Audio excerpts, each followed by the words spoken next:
অভিবাসী আর বর্ণবাদের বিরুদ্ধে এবার ঐক্যবদ্ধ লড়াইয়ের ডাক দিলেন ব্রিটিশরা। মুসলিম এবং অভিবাসীদের রক্ষায় তাদের এই আহ্বান। লিভারপুল সহ দেশটির বিভিন্ন শহরে এই ইস্যুতে সমাবেশও হয়। কট্টরপন্থীদের বিরুদ্ধে সচেতন হওয়ার ডাক দেন তারা। স্যান্ডেলিনা সো, রূপচর্চায় আভিজাত্য। উগ্রবাদ, সহিংসতা এবং বর্ণবাদের বিরুদ্ধে বিক্ষোভ হয়েছে ব্রিটেনের বিভিন্ন স্থানে। লন্ডন, লিভারপুল সহ বিভিন্ন স্থানে হয় সমাবেশ। অভিবাসীদের রক্ষায় ঐক্যের ডাক দেওয়া হয় এসব সমাবেশ থেকে। আমরা ঐক্যবদ্ধ আছি। এই মুহূর্তে এটা খুবই জরুরি। আমরা কোনো ধরনের সহিংসতা সহ্য করব না। এই ইস্যুতে রাজনীতি করা বন্ধ করতে হবে। সন্ত্রাসীরা আমার শহরে তাণ্ডব চালাবে, এটা হতে দেব না।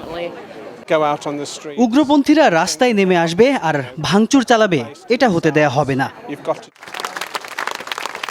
এমন উদ্যোগকে ইতিবাচকভাবে দেখছেন ব্রিটেনে বসবাসরত অভিবাসী এবং মুসলিমরাও। সংঘাত সহিংসতা বন্ধ করে বর্ণবাদমুক্ত সমাজ গড়ার আহ্বান তাদের। কমিউনিটির সবাই যেন ঐক্যবদ্ধ থাকে, আমরা সেই চেষ্টাই করে আসছি। এখন মনে হচ্ছে আমি অনেক নিরাপদ। মনে হয় আমার চারপাশে সবসময় বন্ধুরা অবস্থান করছেন। অভিবাসী আর মুসলিম বিদ্বেষী হামলা সহিংসতাকে কেন্দ্র করে গেল কয়েকদিন ধরে উত্তপ্ত ব্রিটেনের পরিস্থিতি।